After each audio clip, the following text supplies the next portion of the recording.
Hello, I'd like to welcome everyone to our press conference. My name is Helen Arcantu. I'm the CEO of the YWCA of Northern New Jersey, and we are grateful to all gather together today for this very important conversation. As we start, some of us are on Zoom, and we're also live streaming on Facebook. I would like to begin by introducing our esteemed panel that we have pulled together today for this conversation, and welcome Senator Loretta Weinberg, Senator Linda Greenstein, Assemblywoman Valerie Venneri-Huddle, Assemblywoman Yvonne Lopez, Bonnie Curness, Maggie DeVersa, Christian Fuscarino, and Tia Ryan. And you will hear more from each of them shortly. I'd also like to welcome some of our invited guests who have joined us as well. They will not be speaking during this portion of the press conference, but I want to acknowledge them, and we will allow some space later in the broadcast. We have Rita Onatiri from the New Jersey Institute of Social Justice, Barry Lynn Schwartz of the National Council of Jewish Women, Bergen Section. We have Paula Madison, the president of the National Coalition of 100 Black Women, Bergen Passaic Chapter. We have Tay Walker. She is my counterpart at the YWCA of Princeton. We have Jennifer Brians, who is representing the YWCA of Union County. I also would like to acknowledge two of our YWCA team members, Saimaza Sadak, who is the director of Healing Space, our Sexual Violence Resource Center, and Jessica Monica Coppell, who is our Racial Justice Coordinator. In addition, we also have some very special invited guests, Senator Sarlo, Senator Lagana, and Assemblyman Johnson also, if they have not joined yet, are planned to join us as well. We thank you all for coming together today. And as I see if any other invited guests join, I will include them later and welcome them. Just a little housekeeping for the speaking. Once the speaking portion of the press conference concludes, we welcome members of the press to write any questions in our chat box. And please identify yourself, the publication or media outlet that you represent, and if you're directing the question to a specific speaker, or if it's for any of the speakers. I will read the questions as they come in, and we will get them answered for you. Also for the press, please know, we will put an email in the chat box now for you. You can reach out to the YWCA of Northern New Jersey's Communications Director, Lori Murray, and we will supply you with a press packet after the press conference that will include statements from many of our speakers and bios. I will not be reading full bios. Everyone here is very, very noted and have so much important information, but we will be providing it in a press packet. And with that, let's move forward. We virtually gather today to stand together shoulder to shoulder to send a message to our governor and across our state that quite simply, more needs to be done to address the atrocities that have taken place at the Edna Mahan Correctional Facility for women, and it cannot wait. We need action now, immediately. Each moment that passes allows for more atrocities to be committed, and that is unacceptable. The YWCA of Northern New Jersey chose to gather these leaders together today because our work is about empowering women and eliminating racism. As the operator of New Jersey Sexual Violence Resource Center for Bergen County, Healing Space, we have met the women who have been impacted by what's happened at the correctional facility, and we have heard what they have endured. In our racial justice work, we have heard from these women. We have heard from their families. We have also heard from noted experts about the impact that the systemic racism has had on their lives and the irreparable harm that it has caused not only them, but also how it has been passed down for generations of their families. This has to stop. These were the stories that were the motivation also for our YWCA in Northern New Jersey to partner with leaders who are doing this work and to begin to be part of a program that will be providing support for women as they re-enter into the community. And we will be launching this program shortly. Please know I am so proud to live in a state where we have senators and assembly people like these who are speaking today, who are so expertly and so passionately taking on this issue. I am also so proud that we have such informed and relentless advocates like those who are on the panel today, who are so deeply connected to protecting and serving all populations. And now we are going to make the call to action. Please understand, it starts with all of you who are watching today.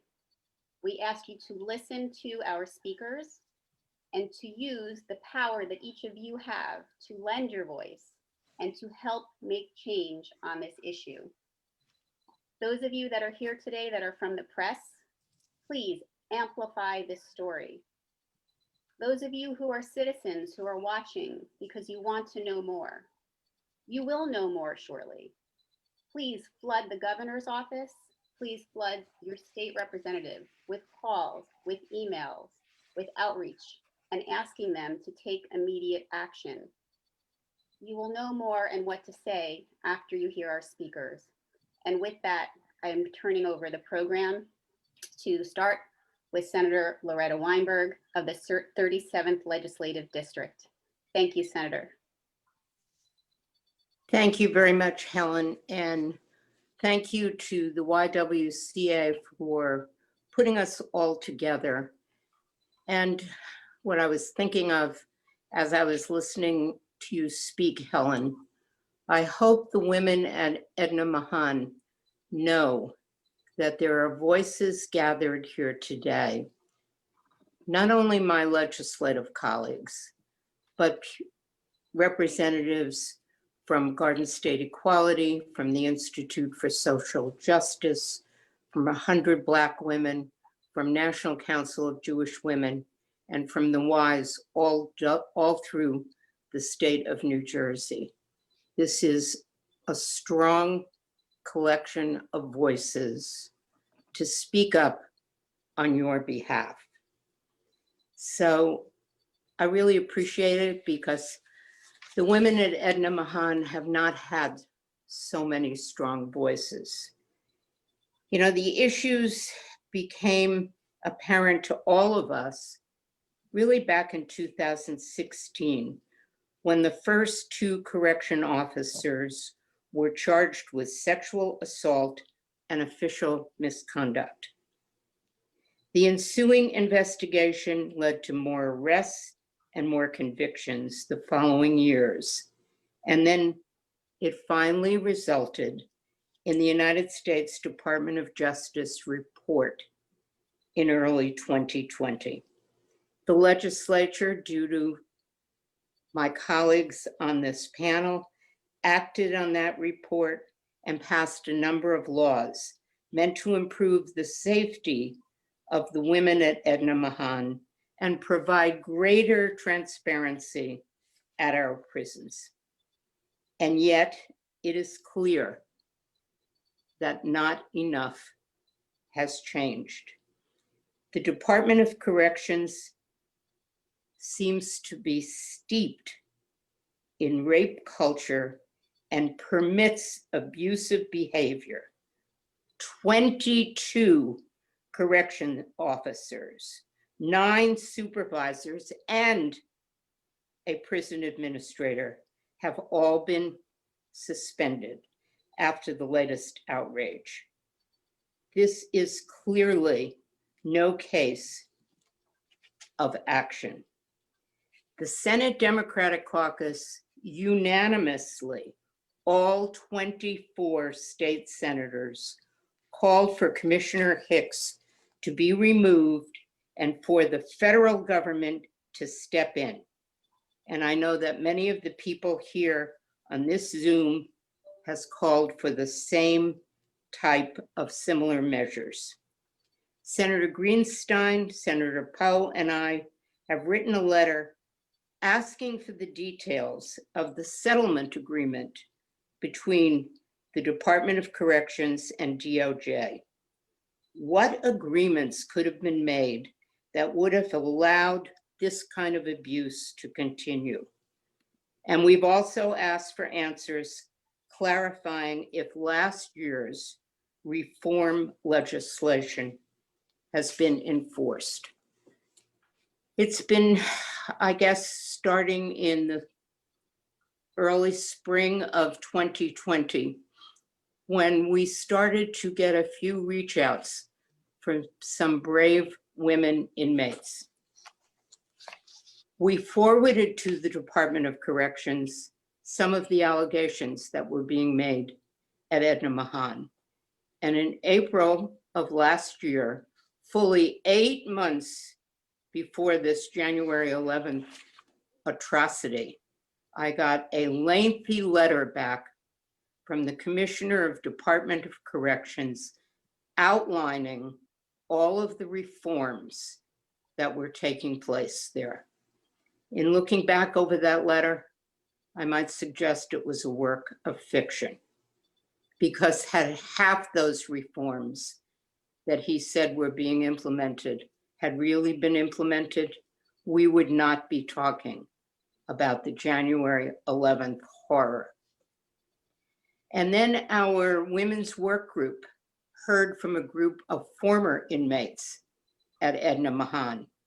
And in the report that we issued on January 14th, 3 days after this took place, at that point, there was no press, no publicity on it, so none of us knew. But 3 days after that incident took place, the women's work group, in the report we issued, talked about Edna Mahan and urged that an outside board be brought in to be able to talk to the inmates there. All of this has gone unanswered.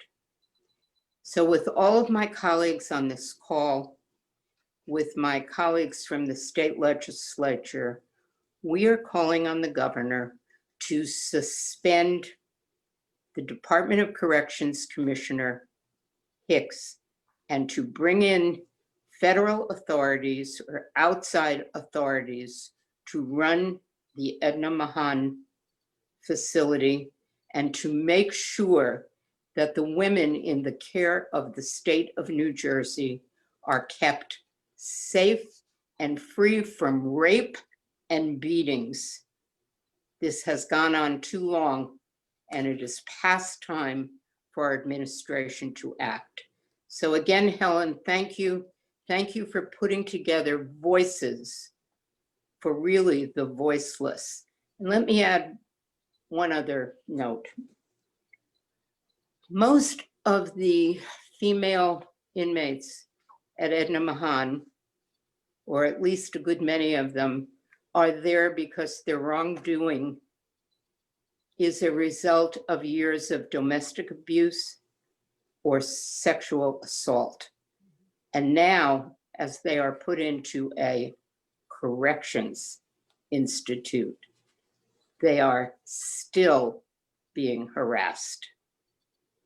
This is a stain on the reputation of New Jersey, and it is time for it to end.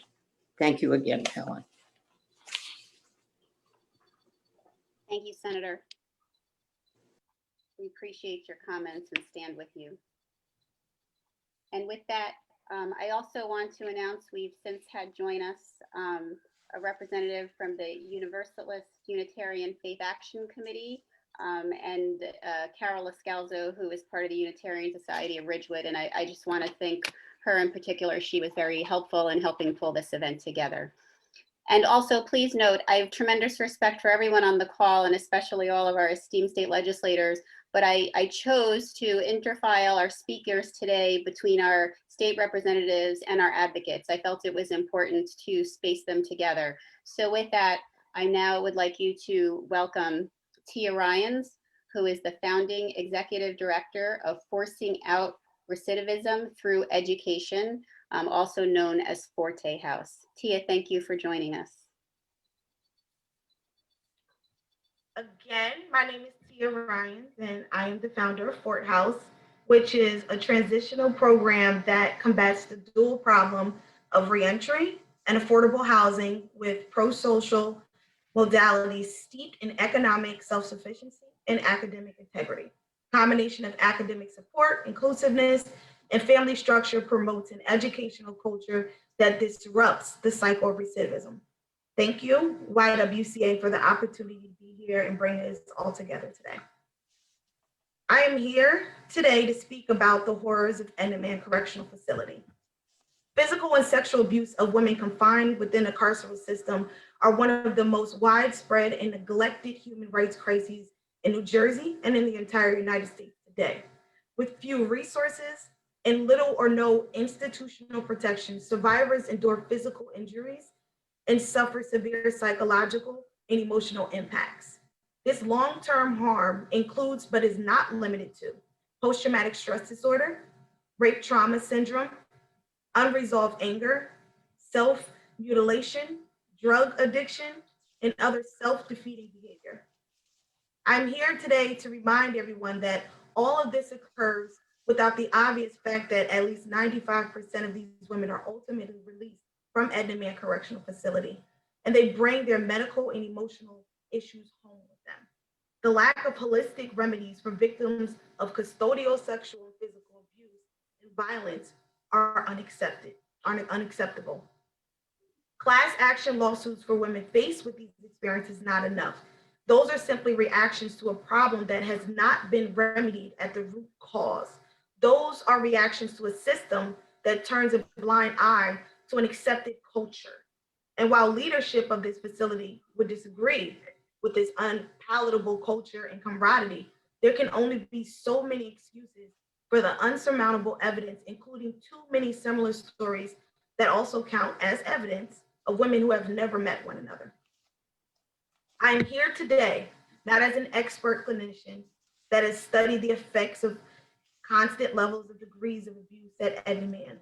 My understanding of this insidious environment that has historically treated women as subhuman by the lack of oversight and correctional officer accountability for the abuse of power doesn't just come from what I've read in a book. It is also through the clarification and knowledge of my personal experiences as a victim of this violence. I too was once incarcerated not too long ago within the corrupt walls of Edna Mahan Correctional Facility for over a decade. I can attest that what you have been hearing in recent news is only a micro amount of the injustice experienced by the women in their care at a point where it has finally bubbled over. I'm here today as a woman, a daughter, a sister, as a firsthand witness, and here are my demands. The provision of comprehensive long-term medical care for the women injured in the January 11th attack, including trauma-informed mental health counseling. Restitution for all the women who have been physically and psychologically harmed while incarcerated at EMCF. This includes the issuance of a public apology by Commissioner Hicks and the implementation of a public process of holding Commissioner Hicks and the EMCF administrator accountable for the violence which occurred on their watch to be determined by the currently and formerly incarcerated. The creation of an independent review board for EMCF, including the formerly incarcerated, to confidently receive complaints from those currently undergoing victimization and share those complaints with the United States Department of Justice, as well as the New Jersey Office of the Attorney General for further investigation. Therapy treatment is mandatory in the training of all correctional officers who work at EMCF. Lastly, I strongly encourage you to listen. Listen to those of us who know what it feels like, and to those who are courageous enough to speak about it. Without question, I wholeheartedly stand in solidarity with state leaders, key advocates, and every known and unknown victim of Edna Mahan Correctional Facility. Thank you. Thank you, Tia. We appreciate you sharing your experience. And with that, I would like to introduce Senator Linda Greenstein. Thank you for joining us. I'm sorry, the 14th Legislative District. Thank you for joining us, Senator. Thank you very much. Can you hear me? Yes, yes, we hear you. Okay, quite loud and great. clear. Thank you very much to the YWCA for hosting this press conference, and to all of my colleagues in the legislature and the advocates for caring so much, as they should, about this terrible issue. The rampant physical, verbal, and sexual abuse that the inmates at Edna Mahan continue to be subjected to is not only appalling, but is immensely disheartening. As chair of the Senate Law and Public Safety Committee, I've held multiple hearings on this issue since 2018, one in 2018, one in 2020, and we've delved into the issue as best we could without the commissioner or anybody from the Department of Corrections actually attending the hearings. That was part of what was so disheartening. The fact that little has been done to stop staff members from verbally harassing, groping, inappropriately spying on, beating, and sexually assaulting the women in this facility for decades is something everyone involved should be ashamed of. Along with the 25 Senate Democrats, I called for the resignation recently with my colleague, Loretta Weinberg. I called for the resignation of Commissioner Hicks. This was a bipartisan demand. Legislators on both sides are sick of the commissioner allowing this abuse to continue. The commissioner, again, has refused to appear at our hearings and has not given details of his agency's settlement with the U.S. Department of Justice Civil Rights Division. We have asked for that several times, and we've been told it's not public information, and we couldn't get it. We've received a few updates on several pieces of legislation, including the implementation of legislation that limits the use of solitary confinement and protects the rights of incarcerated primary caretakers.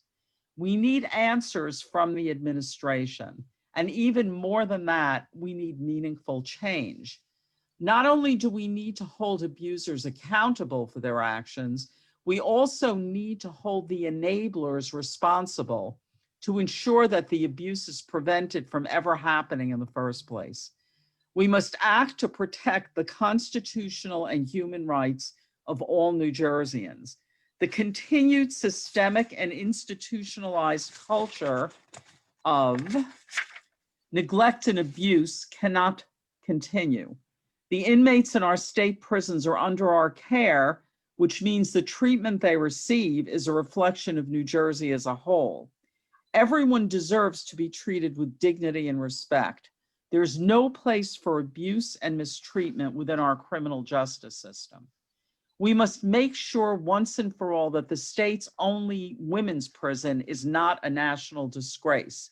In fact, we should make sure that it is a national model, and that's something that I look forward to working toward with all my colleagues here. I think we need to look at how this prison needs to look, what changes need to be made, and where we go from here. We can't continue doing the same thing over again and thinking that it's really going to change, not at this point. Thank you again for hosting us. I look forward to working with my colleagues, advocates, former and current inmates and their families to achieve meaningful and lasting reform. Thank you very much. Thank you, Senator. We appreciate your comments. I also would like to point out we do have a very healthy group watching from Facebook, and we've been receiving support from the Meta Theater Company, as well as Women for Progress, that they stand with us on this issue. Great. And now I would like to introduce Program Director Bonnie Curness of American Friends Service Committee. Bonnie, thank you for joining us today. And Helen, thank you for helping to pull this together. I'm here on behalf of the American Friends Service Committee's Prison Watch program, which receives letters and calls from men and women throughout New Jersey's prisons. We also hear from family members testifying to the cruelest forms of abuse and conditions of confinement. On January 15th, I received a horrific letter describing unrestrained assaults on women at Edna Mahan Correctional Facility. 1 hour later, I had my third telephone call from a frantic mother of an imprisoned woman there. Each of these reports noted that this abuse took place in the quote, Black Hall, most inappropriately renamed as a result of the Isolated Confinement Act. It was renamed the Restorative Housing Unit,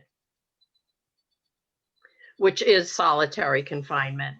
I'm also here on behalf of the incredibly brave women who risked themselves to get word to the outside world that women were being tortured, beaten, and abused by the lawless people who hold the position of correctional staff. In a 7-page letter from one woman, she describes guards dressed in full riot gear, opening food portals and spraying the food portals with pepper spray before opening the cage, handcuffing and shackling the women before dragging them on the floor out of their cells. She describes the sickening sound of the beatings and the screams. Another letter begged, Bonnie, please send help. They're beating the women to death. Don't wait until it's too late. I want to honor that these women are primarily responsible for this gathering.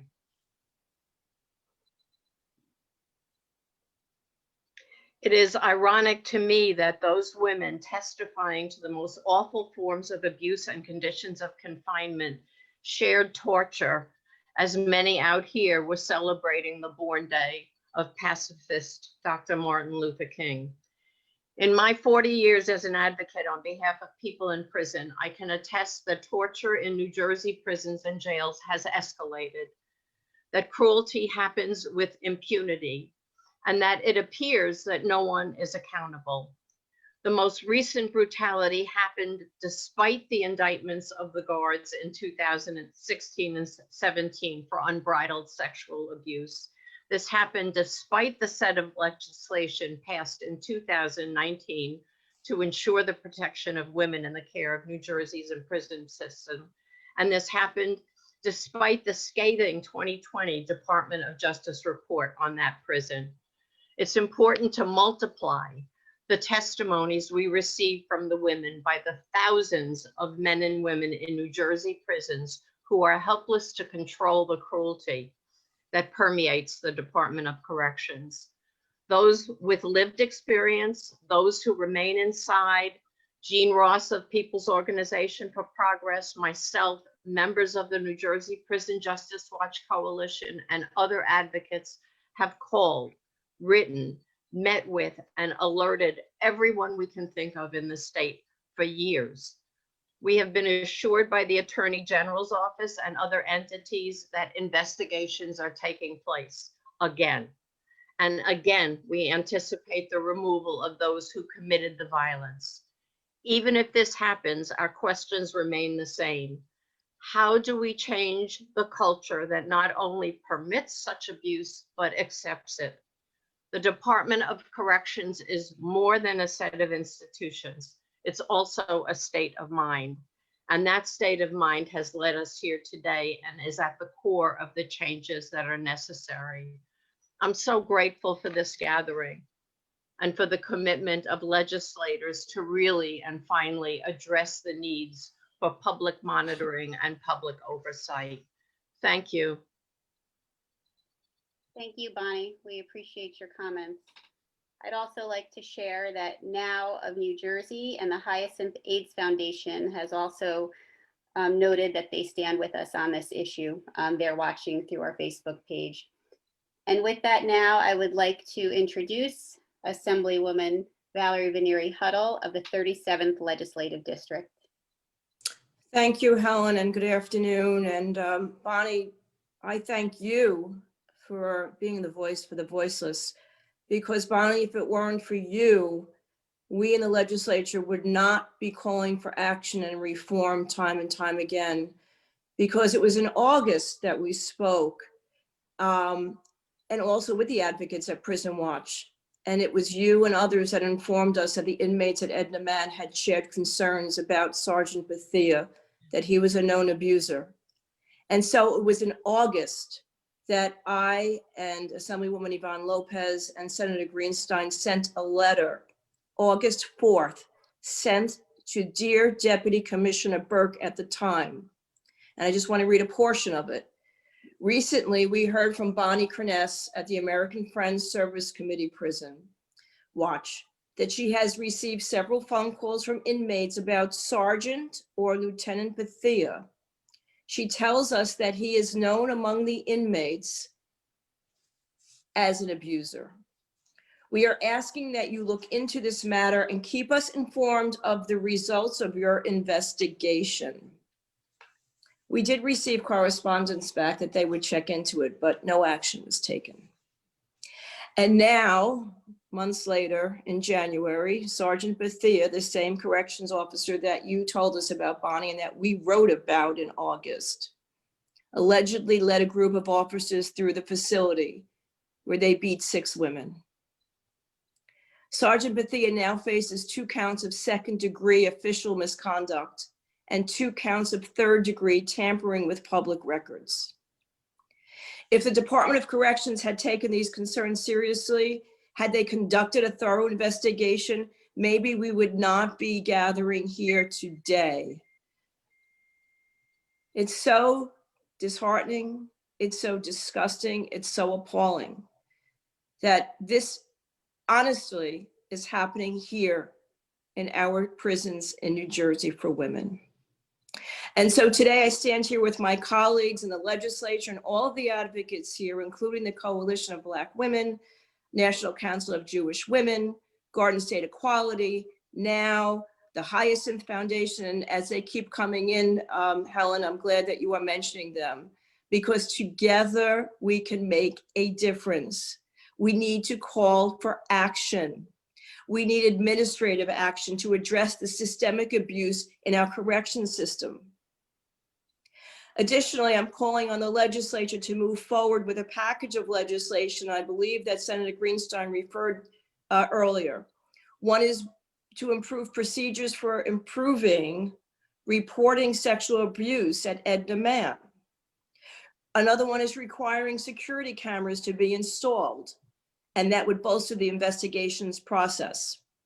I'm calling on the legislature to move forward with legislation sponsored by my dear friend and esteemed colleague, Yvonne Lopez, who you will be hearing from, that would require correction officers to wear body cameras. So once again, I call on the Commissioner Hicks that he must leave or resign. And you know, this is only one piece of the puzzle, because New Jersey needs an overhaul system of its correctional system to truly get to the bottom of this systemic abuse at Edna Mahan and other facilities. And as we all know, it was mentioned earlier, I won't repeat it, but prisoners are still people, and everyone deserves to be treated humanely and with dignity. And many of the women, we heard from them firsthand at some of the committee hearings that we also had in Trenton, probably in 2018. They came before us in that committee and they told us of the abuse and neglect. And why were they there? Possibly victims of domestic violence, victims of prostitution, and other crimes that are horribly referred to these women that become victims of a system. We need to do better. I'm glad to be with all of you today. And Bonnie, another shout out, because we could not have done this without your help. You are a strong advocate, an independent voice, and I thank you. Thank you, Helen, again for the why, because you have always stepped up to the plate in protecting women and making sure that our survivors are protected. So thank you, Helen. Thank you, Assemblywoman. And now I would like to introduce Maggie DeVersa. She is an independent researcher, and she's on the monitoring committee of the New Jersey Prison Justice Watch. Thank you, Maggie, for joining us. Well, thank you, Helen, for inviting me. It's a really, really important topic. And good afternoon to everyone. So as Helen said, my name is Maggie DeVersa, and I have the honor of being here on behalf of New Jersey Prison Justice Watch, a really unique coalition of survivors, social justice organizations, faith communities, and advocates. I also have the privilege, as Helen mentioned, of leading the monitoring committee, with many of my colleagues here on the screen for New Jersey Prison Justice Watch, where we collect, document, and analyze the conditions within the prisons through testimonials from those inside and from survivors. Our mission focuses on the protection of human rights for the least empowered and the most disenfranchised New Jersey residents by abolishing harmful practices within the New Jersey criminal legal system. We work to ensure the rights of those who are in state custody and their families. And we work diligently to promote transparency and full accountability for those in positions of authority over human beings. The incidences at Edna Mahan last month are but one in a continuum of physical and mental abuse in prisons around the state in New Jersey, with Edna Mahan in particular embedded with a culture of violent control. As many of you have mentioned, in 2016, there were hearings that led to a DOJ conclusion that the New Jersey Department of Corrections failed to keep women held in Edna Mahan safe from ongoing sexual abuse by 5 correctional police officers and 1 civilian employee. We maintain this incident last month is yet another failure by the New Jersey Department of Corrections to protect women from physical and mental violence, and insist that accountability for these actions be pursued and long-term remedies begin. I don't think I have to tell any of you here that the women who were beaten on the night of the 11th were not only physically abused, they were mentally abused and likely experienced medical neglect. These are serious multimorbidities that lead to irreversible trauma for these women. Members of the NJPJW Coalition have written letters, marched for the release of those inside during this pandemic, partnered with legislators, many on the screen, to mitigate physical abuse, and we are intensely grateful for their unwavering support in our fight against the inhumane treatment of people behind the wall. Senate Majority Leader Loretta Weinberg, Senate Law and Public Safety Committee Chair Linda Greenstein, Assemblywoman Huddle, and Assemblywoman Lopez, and many others point out that there has been a tool to address these issues and protect women. It is just not implemented. This is the Dignity Act, as we have spoken about here. Immediate implementation, and most importantly, adherence to the intent of the act is critical to begin the restoration of human dignity to women trapped inside Edna Mahan. We at New Jersey Prison Justice Watch join our compassionate, resolute legislators in their demands for the immediate removal of Commissioner Hicks, along with all those involved in the execution of these brutal acts at Edna Mahan. And further, we are calling for the formation of a community oversight board, which is under early discussion. This is not only important for the women's prison, but all New Jersey prisons. As we at Prison Justice Watch advocate for the elimination of the brutality inflicted on those inside, we note and applaud the efforts of Attorney General Grewal as he begins to implement a policy for state and local law enforcement agencies to ensure that force is used as the very last line of defense in situations of conflict. But it is time to extend this policy to correctional police officers within the DOC.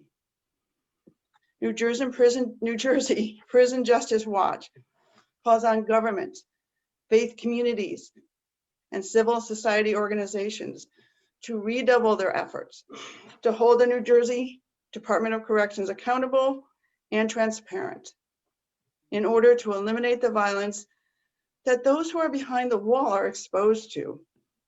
They are citizens of New Jersey, members of our New Jersey family, and must be protected from those who inflict violence with impunity. Thank you so much for this time. Thank you, Maggie. I appreciate your comments. I also want to share that we have solidarity being shared with us from Parent Matters, as well as Councilwoman Yvonne Rice. They're watching and supporting us through Facebook. And with that, I would like to turn over our comments now to Assemblywoman Yvonne Lopez of the 19th Legislative District. Thank you for joining us, Assemblywoman. I muted myself. Helen, thank you so much for bringing us together today. Thank you to the YWCA of Northern New Jersey as well. And I also want to give a nice shout out to my colleagues in the legislature. We've been working so hard over the last couple of years, trying to protect the women at Edna Mahan and also with other criminal injustice reform legislation. So, let me be clear, the most recent incident at Edna Mahan is not isolated. We have known about these issues since 2016, and I unfortunately expect that the abuse has taken place way before that. For an incident where inmates were ganged up and beat with such force and violence that bones were broken is absolutely unacceptable and horrific. Simply put, this incident demonstrates a systemic pattern by the Department of Corrections whereby the basic rights and protections of inmates are not upheld. And while I appreciate the expeditious nature of the Attorney General's ongoing investigation, an incident like the one that occurred should not have happened in the first place. Our correctional facilities should not have policies and procedures that allow for inmates to be brutalized in what seems to be in an organized fashion. When something like this continues to happen at a facility, it becomes clear that the facility's policies are deeply flawed. Most egregiously, myself and my colleagues on this call have made every effort to address these issues through legislation that has taken effect but has not been implemented. Legislation like the Dignity Act, which my colleagues joined me in sponsoring and supporting to create landmark changes at Edna Mahan and the state's correctional facilities, offering enhanced protections and a robust independent ally in stopping the abuse happening at our correctional facilities. We had hearings on this subject and produced powerful policy solutions that are being ignored. Today, I continue raising my voice to call on the Department of Corrections to seek new leadership and to see through the implementation of the Dignity Act and the other package of bills to protect and maintain the basic rights of inmates in our correctional facilities. There is no time to wait, and the more time that goes by, the greater the harm to our inmates. Those involved must be brought to justice, and the abuse must end now. Thank you very much for everyone, and really want to give a nice shout out to all the advocates that are watching live, and I appreciate your voices, and let's all continue as legislators, as advocates, as nonprofit organizations, continue to fight the system. Thank you. Thank you, Assemblywoman.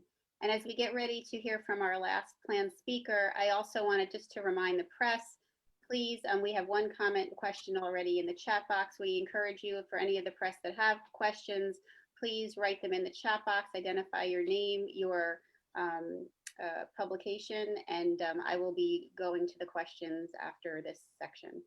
So thank you. And last, definitely not least, an important voice amongst us for sure is Christian Fuscarino, who is the Executive Director of Garden State Equality. Christian, thank you for joining us today. Thank you, Helen.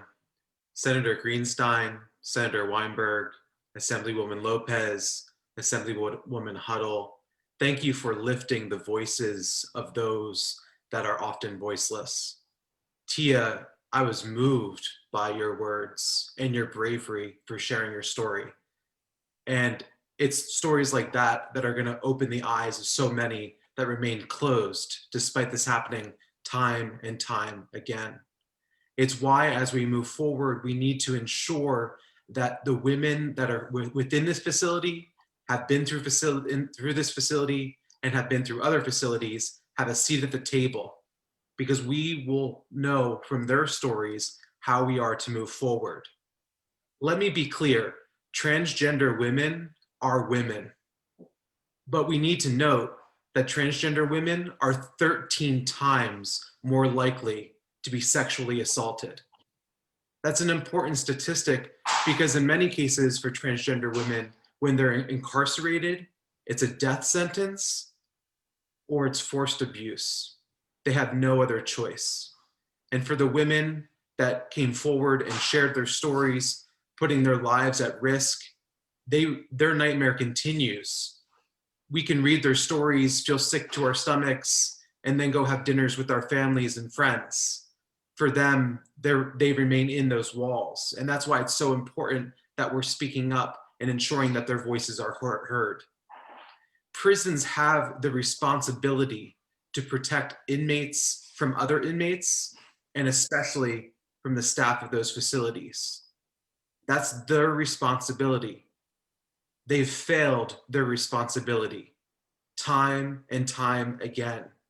There needs to be radical change in the prison system here in New Jersey.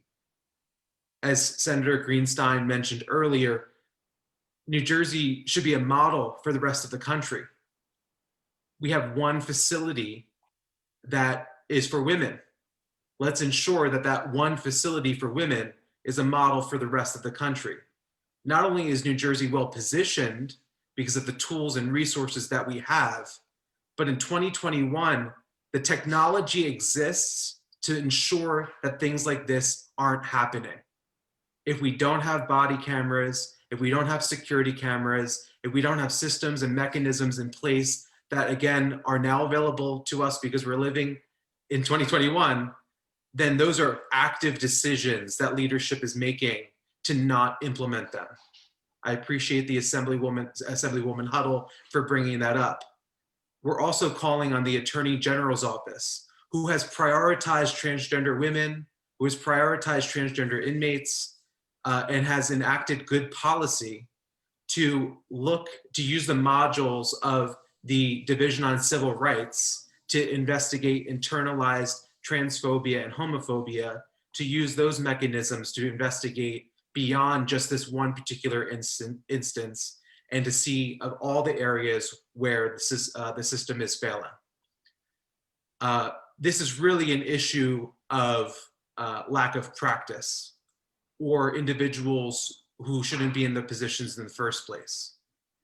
Good policies exist, better policies are being written, but the practice is failing. The individuals that are in the positions of power are failing, and we need to ensure that that doesn't happen. And again, I just wanted to end, we need to ensure that as we move forward, that transgender women have a seat at this table, that their voices are being heard, because from housing to searches to showers to medical care, they're facing greater barriers than anyone else in the incarceration system. And so, we want to make sure that we continue to lift up their voices. I appreciate being involved today, but I am just a messenger for them. And Garden State Equality will ensure that their voices continue to be heard as we move forward. Thank you, everybody. Thank you, Christian. And now I'll be sharing some of the questions. And then again, after that, I'll open the floor to some of our invited guests to make some comments.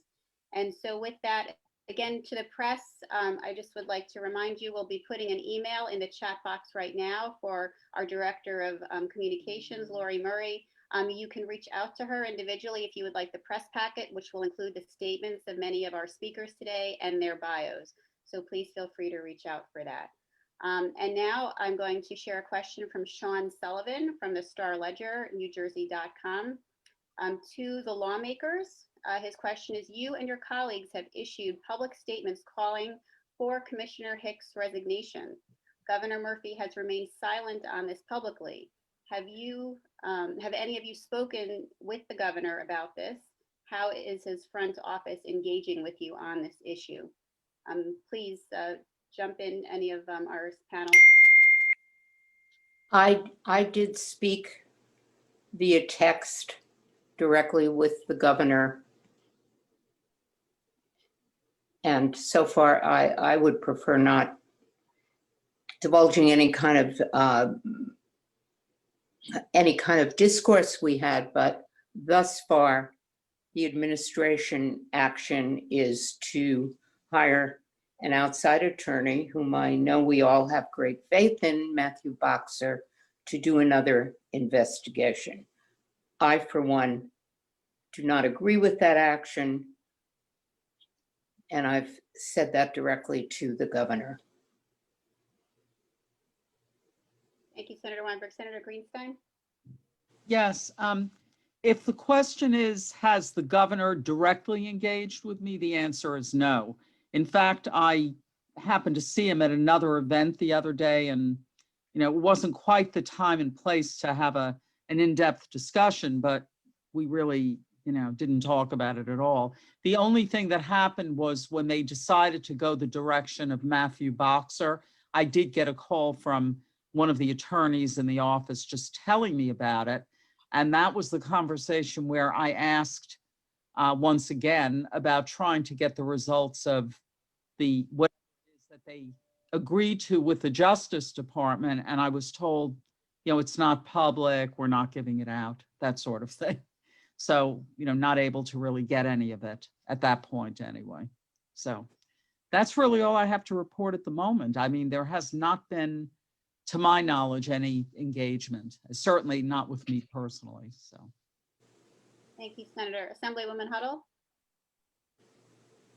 No, I just want to add that I have not spoken directly to the governor. However, between the senators standing up and speaking out and the calls that we have been sending, I think the evidence is there. And I think that we need to have accountability. And I know that someone is listening or watching, hopefully, as we stand together and call for the resignation of Commissioner Hicks. Assemblywoman Lopez, anything you'd like to add? The same. I have not heard from the governor on this, but we, as a legislative body with my members here, we have been writing letters, sending emails, but we have not heard back from the governor, Thank you. unfortunately. Thank you. Bonnie, have you had any contact with the governor? I see you raising your hand. I haven't had any contact with the governor's office, but I'd love to caution us. I mean, it's a two-step thing. One is getting rid of Hicks. I've had the opportunity to meet with almost every commissioner of corrections in the past 30 years. Let's be very careful about who we replace Hicks with. If that should come to pass, we don't want someone else who's a replica of the past 30 years worth of commissioners. Bonnie. I'm going to move on to another question we have. We have a question from Joe Atmanavaj from the Star Ledger, NewJersey.com. Senator Greenstein mentioned lawmakers have not been made aware of the settlement with the Department of, with the DOJ. The U.S. Attorney's Office said in a statement last night, "We are hopeful we can resolve this matter with the state. When we do, the resolution will be publicly announced." That makes it seem like no settlement has been reached. To the lawmakers, what is your understanding of how the state is working with DOJ? Is it concerning that no settlement is in place and that there has been no public update? What do you make of all that? Senator Greenstein, would you like to start? Yeah, I mean, if it is the case that there is no agreement at all, that is beyond concerning. Because, certainly that should have taken place already. The fact that it has not been made known to those of us, like the people here who are working on this and, whatever, I just think that that's bad too. Because the other day, the governor put out a statement, a very short statement, and he referred to various members of the administration, the attorney general, and some others. And he didn't say anything about the role of the legislature. And, this is just one example, but I feel like I truly, in many cases, feel that there needs to be more of a recognition that the legislature has a role in these things and our role should be respected. We certainly made it known that we were interested. We had hearings in Senator Weinberg's committee, my committee. We made it known, we put it out there, and nobody is getting back to us and telling us anything, telling us that information is in public. I don't like that. I think it's disrespectful. So that's how I feel about it. Thank you, Senator. Does anyone else like to respond on that one? We're good. Okay, I'll go on to our next question, unless we have from Charles Stile. Question for Assemblywoman Huddle. Can you elaborate on the allegations about Sergeant Bethia as a known abuser that were shared with the Department of Corrections last August? did officials assure you that the matter would be investigated? And how many times did you contact the Department of Corrections on this matter? Thank you very much. And charge style is with the record. Thank you. Charlie, as I mentioned, we sent the first letter in August. And the only thing we heard back was that they were looking into it. As far as the allegations or the alleged allegations that were made came from Bonnie, who's a trusted advocate, but I certainly respect the privacy of those complainants. And together we have continued to work with letters and legislation and meetings like this to bring attention to it. So I don't know if I'm answering all of that question. I don't know if I got the whole question, but the letter was obviously on the complaints that Bonnie brought forward, but I would hesitate to go into that since they are our concerns, and that we've been in contact also with DOC on multiple occasions to share these concerns. Thank you, Assemblywoman. And just Senator? a quick comment. When I saw Bethia's name here, I immediately remembered it, and I didn't remember how I'd heard it, but of course you brought it back to me today that Bonnie Curness had written to us about it, but I remember his name coming up in our hearings and whatever, and now he's back again. So far apparently unpunished, so. Thank you, Senator. Charles, just so you know, Tia Ryans would like to also comment on this. Tia, would you like to share?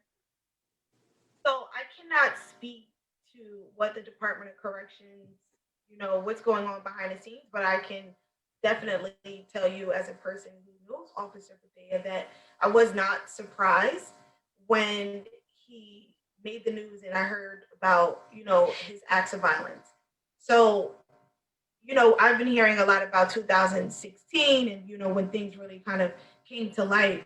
But when I resided at Edna Mahan Correctional Facility, I remember Officer Bethia when he actually first started. And he started at Edna Mahan, but because of accusations or allegations of sexual misconduct, he was actually removed and sent to a different facility. So when I left Edna Mahan in 2015, he wasn't there. So I'm not sure when he came back, but that's a perfect example of an ongoing problem of there not being correct oversight, no accountability. And it's almost like you're sweeping it under the rug, because had action been taken those years ago when he first began, then we wouldn't be standing here talking about Officer Sergeant Bethia right now. Thank you, Tia. Senator Weinberg, did you want to say anything?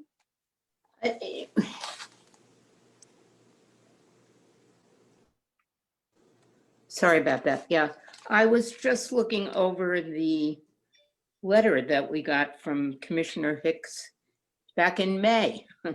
Predates much of this that we've been discussing. It is a lengthy letter. It was in response to an outreach and particularly in response to a phone conversation I had with him. And it lists pages of improvements that have been made at Edna Mahan.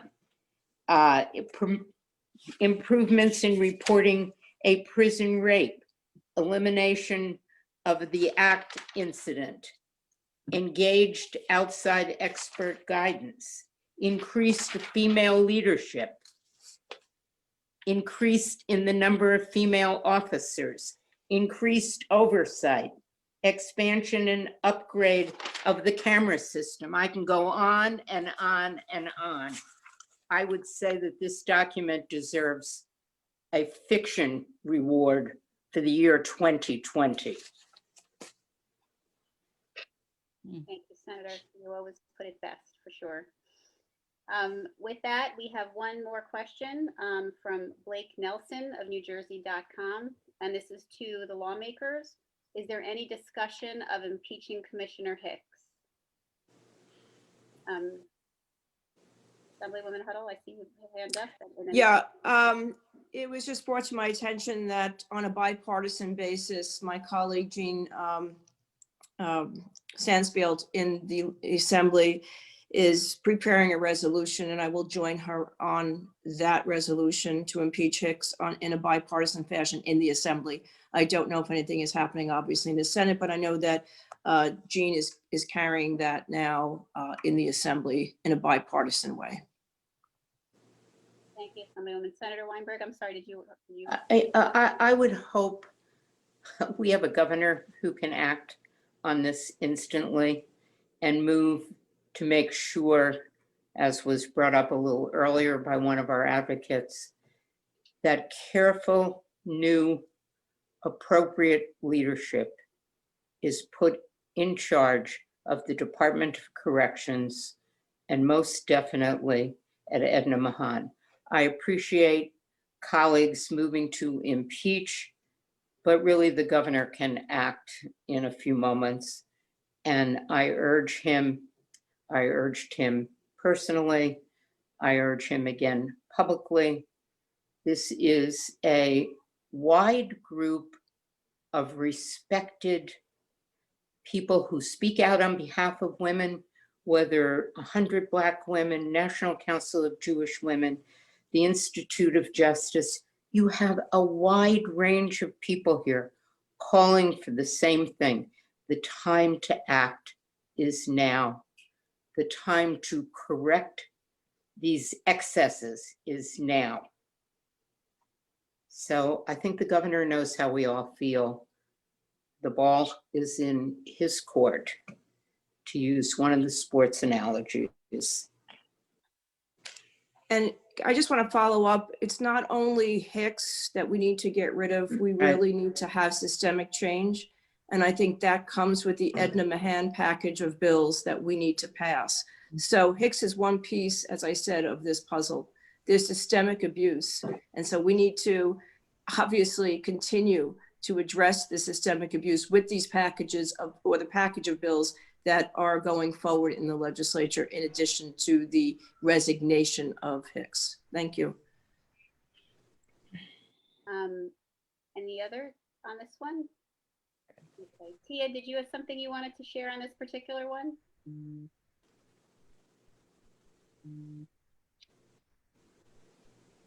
About impeaching Hicks? Yes.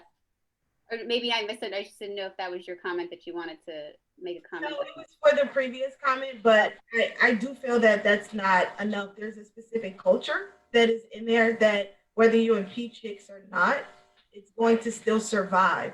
There's a camaraderie in there that would still survive. It's more than just oversight. There's a culture that needs to be disrupted, you know, from the ground up and inside the institution. That's why one of my demands included mandatory therapy and treatment included in the training of correctional officers. We have to disrupt what is acceptable in that environment. So impeaching one person is not going to change that. Yeah. Thank you. Okay. Oh, Assemblywoman Lopez. So I just want to echo Valerie and also Loretta Weinberg. I'm also aware of an Assembly resolution calling for the impeachment of Commissioner Hicks, and reviewing it very carefully. We do need to do everything we can do to ensure that the Department of Corrections has the leadership in place to implement the reforms and policy solutions we have in place with the Dignity Act and other measures. I'm just, I'll leave it there. Thank you. Thank you. So with that, I don't have any more questions from the press. And as the press can decide if they have any last, I'd like to open it up. If any of our invited guests would like to speak, please put a note in the chat, and I will. I know Assemblyman Johnson, excuse me. I see him waving his hand, so we can unmute. We'll unmute you, or I think you need to unmute yourself. Is probably. Okay, thank you. I just want to add, I've been listening to the reports or the comments being made here, and first I want to thank the YWCA in Northern New Jersey putting this together. As I join with my colleagues, my friends, advocates, and organizers about this situation, And it's not, as we said before, it's not the first time. But as a police officer, former police officer and a former sheriff, and recognizing I've been on both sides of the fence here, and also as an African-American male who's heard many stories from friends and across this country about what happens to them when they're incarcerated. And I just want to say that when a state sentences a person to serve time behind bars, we revoke their freedom to participate in society. We do not revoke their dignity. We do not revoke their essence as human beings, period. We have a responsibility there. So as the speaker is going forward in the assembly with hearings, which will be heard in the Judiciary Committee, where I am a member, I'll be seeking to find and searching for the truth. Again, but if our friend Commissioner Hicks refuses to come, that will be an issue to take up probably with some subpoena power. But I just want to close up by saying this situation should never happen. We've been through it before, and we need to end it now. So I'll close by saying that. Thank you, Assemblyman. We have one more question from the press, which I'll take now, and we will slowly then wrap up. It's from Sean from NJ.com again. For the lawmakers on the panel, he's asking, are you asking for your legislative leadership to give the upcoming hearings subpoena power? And if not, why is that? Was that for me? I believe it's for our panel, but Okay. You have something. I know you actually brought it up. He put it in before you asked the question, though. So if there's something, Yeah. you know, Okay. anyone, someone please, Senator. Yeah. Right now, to my knowledge, and Senator Weinberg, I don't know if you have any additional knowledge on this. I don't believe we're having any more hearings in the Senate. I volunteered to do it, certainly was willing to. But I think the theory there was that we've had several big hearings, a lot of good speakers and a lot of information. And the thought was, well, now it comes for us to write these letters and call for changes. So at the moment, there's not an additional hearing. But one of the things that I would really like to do, you know, with permission of leadership, is to do a hearing on the future of Edna Mahan, to look ahead and what changes do we need to make, and you know, that something constructive that way, because we're calling on the administration to do the right thing here. And now we have to look ahead to what could make this a better prison. So. Thank you, Senator. Assemblywoman Lopez, did you want to add anything? I believe that Speaker Coughlin is going to be holding hearings in the Assembly. I don't have those dates yet, but when I do, I will share them with this group. Helen?